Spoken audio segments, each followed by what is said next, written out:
मंच पर बैठे पूरे हमारे रिलीजियस लीडर्स, सबको मेरा सलाम।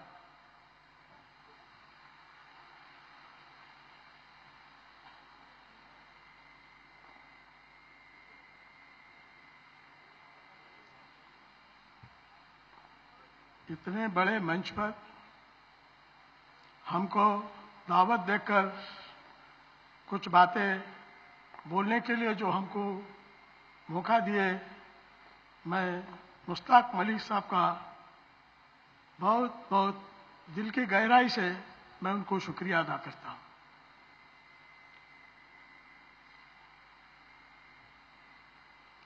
आपको मेरे से इस्लाम के बारे में बोलने की जरूरत नहीं है, ये मैं भी जानता हूं।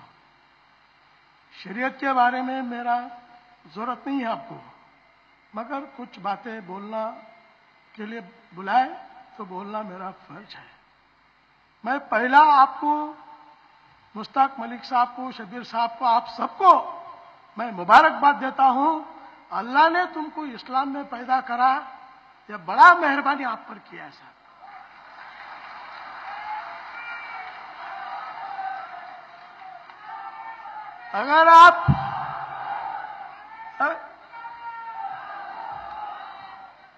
अगर आप लोग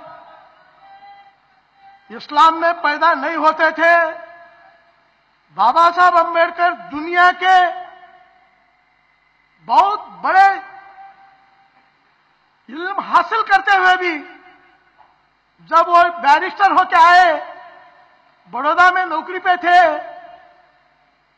बहुत बड़ा जिम्मेदारी जगह पे थे, तो उनका फाइल कोई टेबल पे लाता तो ऊपर से फेंकता था, क्योंकि बाबा साहब अम्बेडकर एक अछूत थे।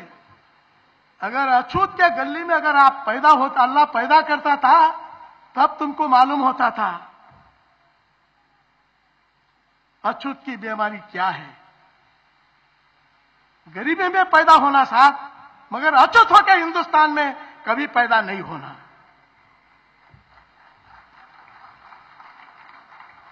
हिंदुस्तान के वजीर आजम, उसको कम इल्म हासिल किया है, उसको दिमाग बाकी सब कुछ दिया है, दिल नहीं दिया है। हमारे शरीयत के बारे में, हमारे खवातीन के बारे में यूपी में मैं भी पेपर में पढ़ा। मेरे बहन, मेरे माँ, जो मुसलमानों के खवातीन को मैं इंसाफ देना चाहता हूं बोल के बोल रहा है। अरे तू कौन होता रे बाबा? कुरान से बड़ा है तू, शरीयत से बड़ा है तू। और कुरान कोई मुल्ला मौलवी हम तुम टेबल पर लिखकर बनाए सो कुरान है? कुरान तो इंसानियत का पैगाम है। इंसानियत, कुरान बोले तो इंसानियत का यह है, मामूली नहीं है। कुरान के इस पर अगर कोई चला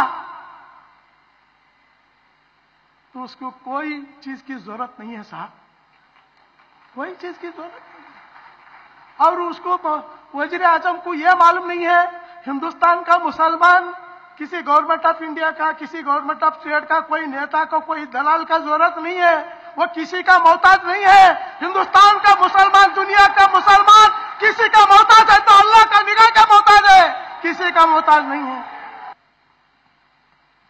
मगर हमारे शरीयत में खवातीन को इतना सहूलत दिया गया है, जहां पैदा होते हैं उस घर में भी उसको जायदाद प्रॉपर्टी में हिस्सा मिलता है। शादी करने के जिस शौहर के घर को जाती वहां भी हिस्सा मिलता है, बेटे के इसमें भी हिस्सा मिलता है साहब। मगर हमारे वजीर आजम को मालूम नहीं है हिंदू धर्म में क्या मिलता साहब। एक बार कन्यादान करके दिए तो उधर वो मर गए तो भी फिर क्या नहीं देखते साहब। जिस घर में पैदा हो गए, कन्यादान करने के बाद हिस्सा नहीं मिलता। और अगर शरीयत नहीं होता, कुरान के शरीयत अगर हुजूर अगर नहीं देते हमको इस्लाम इतना दुनिया में नहीं फैलता था। मैंने अपने तकरीर में कहा, मुश्ताक मलिक साहब के सदारत में जो हुई, कुछ रिलीजन, कुछ धर्म ऐसे हैं, कुछ धर्म ऐसे हैं बोरवेल के सर का है दुनिया में, कुछ धर्म ऐसे हैं जो बौली के सर का है, कुछ धर्म ऐसे हैं नाले के सर का है, कुछ बौलिया है, कुछ रिलीजन ऐसे हैं वो नदी के सर का है, मगर इस्लाम 7 समंदर से भी बढ़कर है। और इस्लाम को खत्म करने का दावा करने वालों को मेरा, यहां से मैं उनको पूछना चाहता हूं, पूरे दुनिया के मुसलमान भी इस्लाम को खत्म नहीं कर सकते। गैर मुसलमान तो छोड़ दो, इसको अल्लाह ने दिया है, इसको बचाने वाला भी अल्लाह है, इसको ता क़यामत दुनिया रहे तक इस्लाम को कोई ऐसा इंसान पैदा नहीं हुआ, कैसा राजा पैदा नहीं हुआ, उसको कोई खत्म नहीं कर सकता। साहब मोदी, मुश्ताक मलिक साहब, तुम्हारे लिए ये शरीयत का पहले क्या करे, आते ही घर वापसी का लाए। हमारा अछूत लोग जितने भी इस्लाम कबूल करे, एक आदमी भी इस्लाम छोड़कर वापस नहीं आया, वह उस जगह फेल हो गए। उसके बाद लव जिहाद ला गया, लव जिहाद का उठाए। अरे तुम्ही तो वो लव जिहाद का शुरू करे, तुम्हारा राज रजवाड़ा बचाने के लिए जोधाबाई का मंगनी तोड़ के अकबर साहब के हवाले उस दिन करे, राज रजवाड़ा बचाने के लिए अकबर साहब को हवाले करे, उस दिन से शुरू हुआ तो आखिरी तक वो रहेगा। ये दुनिया रहे तक ये चलता ही रहेगा, वो रुकने वाला नहीं है। तो मैं आपके बीच में ज्यादा नहीं ठहरता, मैं इतना ही कहूंगा, अल्लाह ने आपको इस्लाम में पैदा होने का मौका दिया। आज आरएसएस वालों को, विश्व हिंदू परिषद वालों को यह डर है, जो दलित लोग, ओबीसी लोग इस्लाम कबूल करने के लिए जो कतार बन के जा रही है, इसको रोकने के लिए शरीयत का नाम के ऊपर, कौ स्लाटर बिल के ऊपर गिजा पर पाबंदी, अल्लाह ने गिजा दिया भा, तू छीन लेने वाला कौन होता है? आज गिजा पर पाबंदी करता, कल शादी पर पाबंदी करता, कल परसों बच्चों को पैदा होने पर पाबंदी करता, सांस लेने पर पाबंदी करता, पानी पीने पर पाबंदी करता। तू कितना दिन रहने वाले हैं?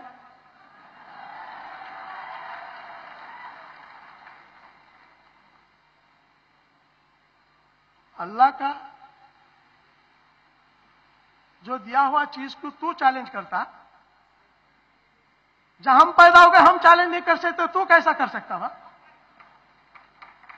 और मुस्लिम खवातीन को मैं इंसाफ देने के लिए कोशिश कर रहा हूं। तू शादी कब कर लिया? और तेरी बीवी कहां है? और तू कहां है?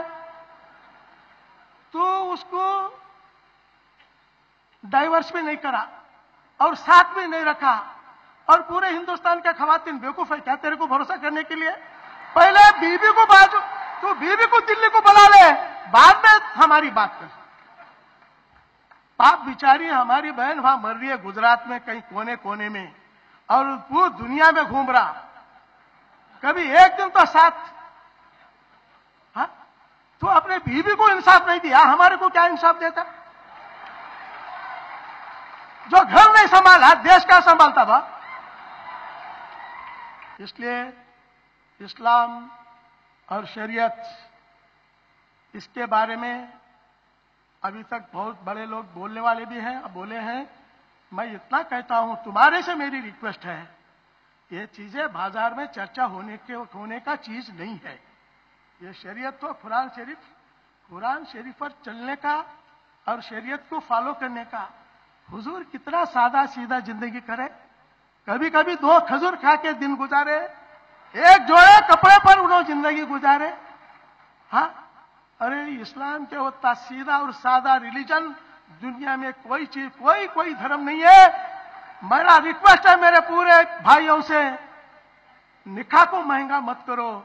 5 खजूर पर निकाह हो सकता है, वो भी इस्लाम में हो सकता, दूसरा जगह नहीं होता।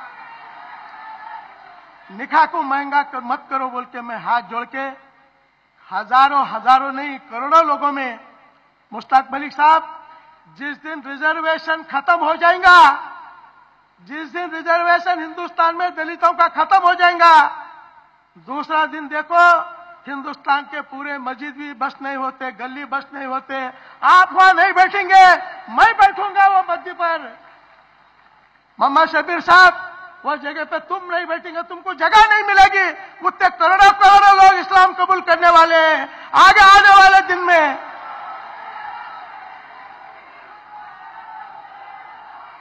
इस्लाम ये कैसा, इस्लाम कबूल करने के लिए क्यों आ रहे मालूम है? दलित लोग क्यों आ रहे? इस्लाम में एक अल्लाह को मानना, 5 वक्त नमाज गिनना, रोजा रहना, ज़कात और मालिया हालत अच्छे रहे तो हज, ये ईमान के बुनियाद पर ये 5 चीजों से इस्लाम खड़ा हुआ है। और हिंदू धर्म में क्या है? इस्लाम में अल्लाह के सामने झुकने का है, मगर हिंदू धर्म में इंसान के सामने झुकने का है। मुसलमान अल्लाह का गुलाम हो सकता, दुनिया में किसी इंसान का गुलाम नहीं हो सकता, मगर हिंदू धर्म में इंसान का गुलाम बनो बोलते हैं। वो गुलामी से बाहर आने के लिए बाबा साहब अम्बेडकर पैदा होने के बाद हमको भी थोड़ा अकल आ गया, सेल्फ रेस्पेक्ट क्या होता वो भी मालूम हो गया, हर चीज हमको इबादत करने का भी मालूम हो गया। मैं तुम्हारे से हाथ जोड़ के आखिरी मैं बात बोल के मेरा रुखसत लेता हूं। मुसलमान दीन का इल्म पहला हासिल करना, बाद में दुनिया का इल्म हासिल करना। ये सारे चीजें क्यों आ रहे?